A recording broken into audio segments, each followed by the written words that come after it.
Reciban un saludo fraterno, queridos hermanos y hermanas. Bienvenidos a este espacio de oración con la palabra de Dios llamado Lección Divina. Les habla su hermana y amiga Estefania Balota, administradora de este canal Audioteca Católica.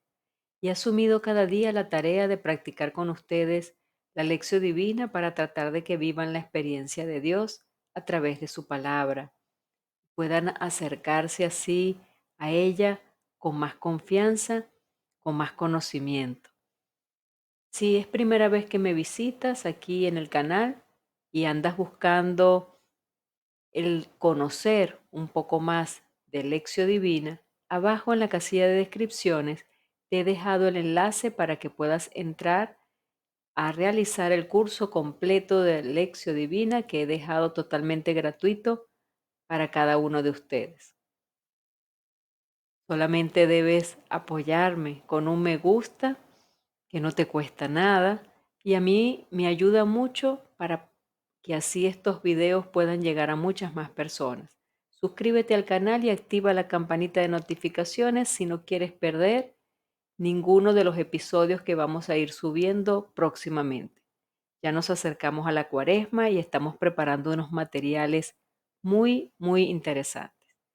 Entonces, sin más preámbulos, vamos a comenzar el día de hoy con la práctica de la Lección Divina, encomendándonos al Espíritu Santo. En el nombre del Padre, del Hijo y del Espíritu Santo. Amén. Te invito a orar conmigo. Espíritu Santo, ilumina nuestro entendimiento para que al leer o estudiar la Sagrada Escritura sintamos la presencia de Dios Padre que se manifiesta a través de tu palabra. Abre nuestro corazón para darnos cuenta del querer de Dios y la manera de hacerlo realidad de nuestras acciones de cada día. Instrúyenos en tus sendas para que teniendo en cuenta tu palabra seamos signos de tu presencia en el mundo. Amén. Bien, y entramos al primer paso de la lección divina que nos lleva a la lectura. Y el texto de hoy es del Evangelio de San Marcos, capítulo 6, versículo del 1 al 6. Te invito a que lo busques en tu Biblia para que sigas la lectura. Comencemos. En aquel tiempo Jesús fue a su tierra en compañía de sus discípulos. Cuando llegó el sábado, se puso a enseñar en la sinagoga, y la multitud que lo escuchaba se preguntaba con asombro, ¿dónde aprendió este hombre tantas cosas? ¿De dónde le viene esa sabiduría y ese poder para hacer milagros? ¿Que no es este el carpintero, el hijo de María, el hermano de Santiago, José, Judas y Simón? ¿No viven aquí entre nosotros sus hermanas? Y estaban desconcertados.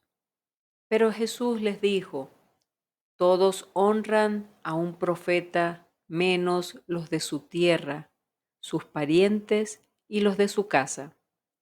Y no pudo hacer allí ningún milagro. Solo curó a algunos enfermos imponiéndoles las manos. Y estaba extrañado de la incredulidad de aquella gente.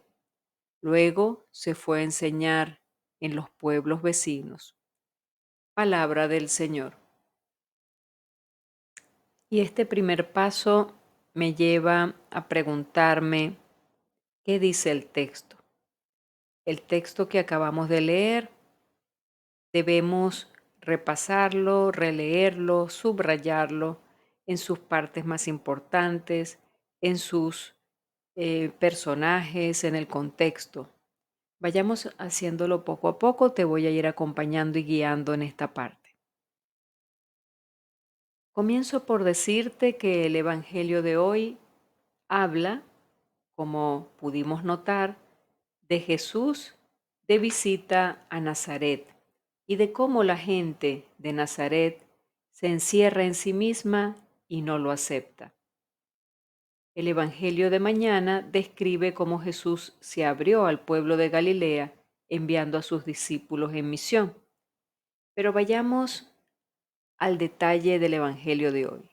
Y vemos en Marcos capítulo 6, versículos del 1 a la primera parte del 2, que nos habla que Jesús vuelve a Nazaret. Jesús salió de allí y vino a su patria, dice la lectura, y sus discípulos le siguen. Cuando llegó el sábado se puso a enseñar en la sinagoga. Es bueno siempre volver a la propia patria y volver a encontrar a amigos y amigas. Después de una larga ausencia, Jesús vuelve y, como de costumbre, en el día de sábado, se fue a la sinagoga para tomar parte en la reunión de la comunidad. Jesús no era el coordinador de la comunidad, sin embargo, toma la palabra y empieza a enseñar, señal de que las personas pueden participar y expresar su opinión.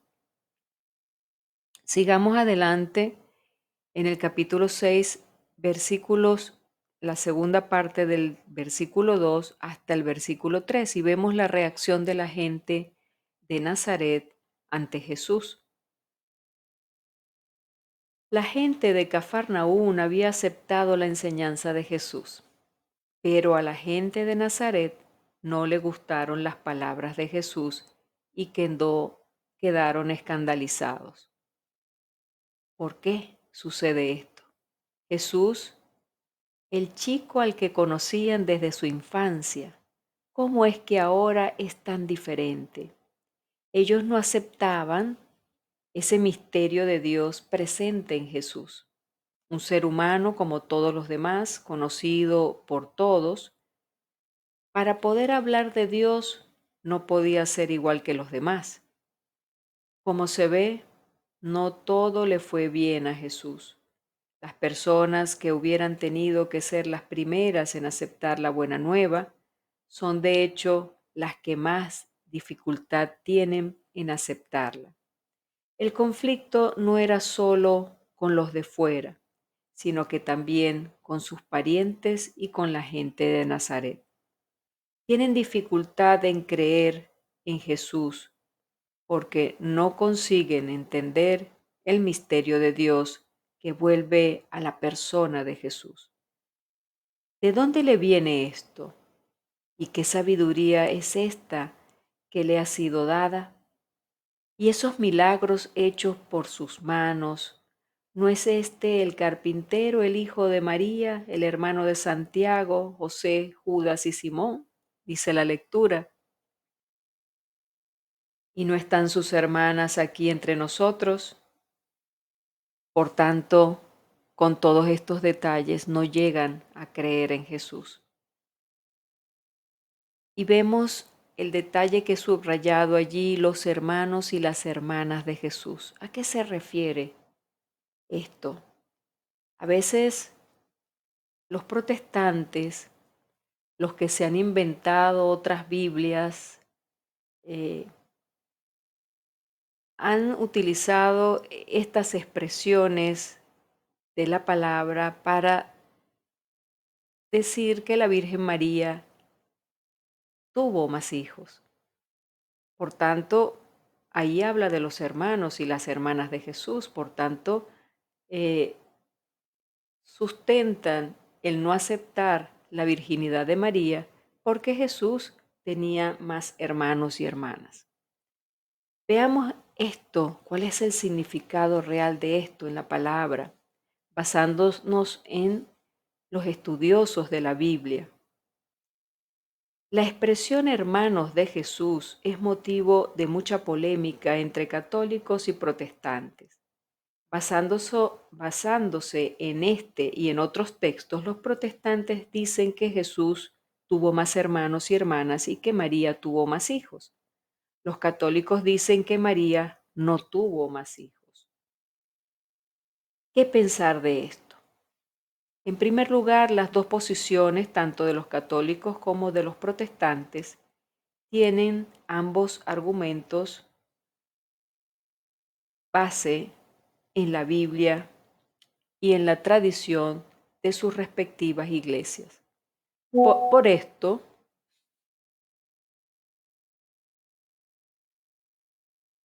Por esto no conviene pelear sobre esta cuestión, ni caer en discusiones, solo con argumentos racionales. ya que se trata de convicciones profundas que tienen que ver con la fe y con los sentimientos de ambos grupos. El argumento que se limita a la cabeza no consigue deshacer una convicción del corazón, irrita y aleja. Y nosotros como cristianos no podemos buscar el rompimiento ni el alejamiento con nadie. Lo mismo cuando no concuerdo con la opinión del otro, debo siempre respetarla. En segundo lugar, en vez de pelear alrededor de los textos, todos nosotros, católicos y protestantes, deberíamos unirnos para luchar en defensa de la vida creada por Dios, vida tan desfigurada por la pobreza, por la injusticia y por la falta de fe. Deberíamos recordar otras frases de Jesús. He venido para que todos tengan vida y la tengan en abundancia, que todos sean uno, para que el mundo crea que tú, Padre, me has enviado. Quien no está en mi contra está a mi favor. Estos deberían ser los argumentos que nos unen y buscar más bien la unidad a la división. Y el último aspecto es cuando vamos a la palabra en Marcos 6, del versículo 4 hasta el versículo 6. Y vemos la reacción de Jesús ante la actitud de la gente de Nazaret. Jesús sabe muy bien que nadie es profeta en su tierra. Y lo dice muy bien, un profeta solo en su patria, entre sus parientes y en su casa, carece de prestigio. De hecho, donde no existe aceptación ni fe, la gente no puede hacer nada. Las ideas preconcebidas lo impiden. Aún queriendo Jesús, no pudo hacer nada. Queda así extrañado ante su falta de fe. Por eso, ante la puerta cerrada de su propia comunidad, comenzó a recorrer los alrededores enseñando a los poblados. La experiencia de rechazo lleva a Jesús a cambiar de práctica. Se dirige a otros poblados y como vemos en el Evangelio de mañana, lo vamos a ver mañana, implica a los discípulos en la misión, dando instrucciones de cómo deben dar continuidad a la misión. Entonces, para concluir este primer paso de la lección divina, debemos resaltar que Jesús tiene problemas con sus parientes. Aquí en esta lectura se refleja esa problemática que llevaba adelante Jesús con sus parientes y con su comunidad. Desde que tú empezaste a vivir mejor el Evangelio, pregúntate, ¿ha cambiado algo en la relación con tu familia y con tus parientes? Si algo parecido sucede, no es casualidad. Jesús no pudo hacer muchos milagros en Nazaret porque faltaba fe. Y hoy, ¿Jesús encuentra fe en nosotros? ¿Encuentra fe en mí? Sigamos adelante con el siguiente paso. El segundo paso de la lección divina me lleva a la meditación. Nos preguntamos, ¿qué me dice a mí el texto? Para esto, debo ubicar la lectura en el contexto actual, en mi hoy, en mi realidad de vida y preguntarme qué me trata de decir Jesús con este texto hoy. Bien, y te voy a compartir una reflexión del Papa Francisco sobre esta lectura para que esta reflexión del Papa nos pueda llevar a hacer nuestra meditación personal. Escuchemos lo que nos dice el Papa. ¿Por qué los paisanos de Jesús no lo reconocen y no creen en él? ¿Por qué? ¿Cuál es el motivo? Podemos decir en pocas palabras que no aceptan el escándalo de la encarnación. no lo conocen, este misterio de la encarnación, pero no aceptan el misterio.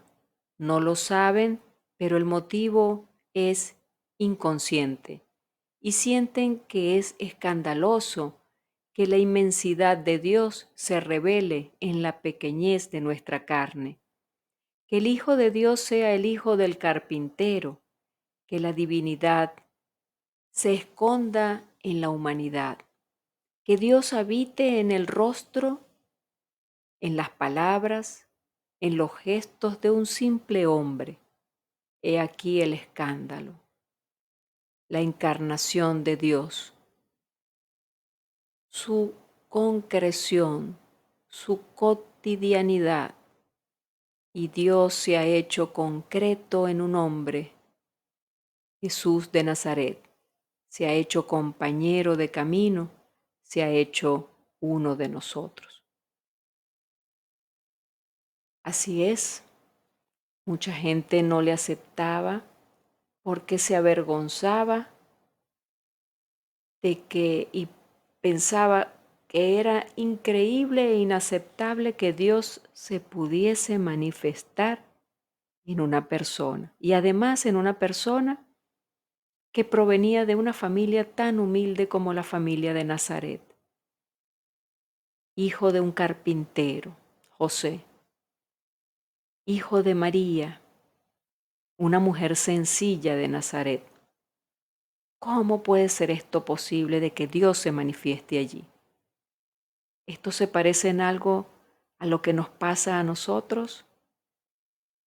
A veces no creo que Dios se puede manifestar en una persona sencilla y humilde. A veces no creo que Dios se pueda manifestar en una persona que yo considero que es inaceptable que Dios esté allí. Sencillamente Dios no entra dentro de nuestro pensamiento y de nuestra lógica. Dios es Dios y dejemos a Dios ser Dios. Te invito a que oremos. Después de esta meditación, me pregunto, ¿qué me hace decir el texto que he meditado? Te invito a que cerremos los ojos y te unas conmigo en la oración y posteriormente tú puedes hacer la tuya personal. Señor, perdona el orgullo que me impide leer las cosas por dentro. Perdona, Señor, mi falta de confianza en ti. Te acuso a veces de estar lejos, de no escucharte, de que no acudes a mí en mi ayuda, y sin embargo soy yo el que no soy capaz de darte espacio en mi corazón, de reconocerte, de dejarte entrar en mi vida. Siempre pongo barreras, pongo excusas. Perdóname, Señor. Transforma este corazón endurecido y haz que yo pueda verte con ojos limpios y ser una persona sencilla y humilde como lo fue María, para aceptar tu voluntad, así a mí me parezca una locura. Te lo pido en el nombre de tu Hijo Jesús. Amén. Y ahora ha llegado el momento del cuarto paso de la lección divina que me lleva a actuar. ¿A qué me invita Jesús con este Evangelio? ¿Qué propósito le puedo ofrecer?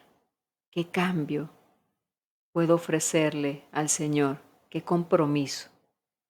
Te invito a que si en algo te ha movido esta lectura, le ofrezcas al Señor ese compromiso y ese propósito. Lo anotes en tu cuaderno espiritual y le hagas un seguimiento día a día. A ver qué tanto estás cumpliendo con ese propósito que le has ofrecido al Señor de ese cambio espiritual. Verás que poco a poco el Señor te va dando la gracia y ese don de la transformación interior. Bien, y hemos llegado al final de esta lección divina. Gracias por haberte quedado conmigo hasta el final Hermosa lectura la de hoy, muy edificante y que nos hace pensar y reflexionar, sobre todo en nuestras actitudes. Entonces, te invito a que sigas adelante en este caminar de la lección divina, porque es la palabra de Dios la que en definitiva viene a nosotros a transformarnos. Abrámosle las puertas de par en par y estemos siempre dispuestos a escucharla con mucha atención, a meditarla, a rumiarla en nuestro interior y a guardar dentro de nosotros, como lo hacía la Virgen María, guardaba todas esas cosas que no comprendía en su corazón, porque sabía que pronto el Señor se lo revelaría. Recuerda de apoyarnos con un me gusta, suscríbete y activa la campanita de notificaciones. Y bueno, que tengas un excelente día. Esperemos que mañana podamos volvernos a reencontrar en este espacio. Que tengas un excelente día y nos vemos mañana si el Señor nos permite encontrarnos.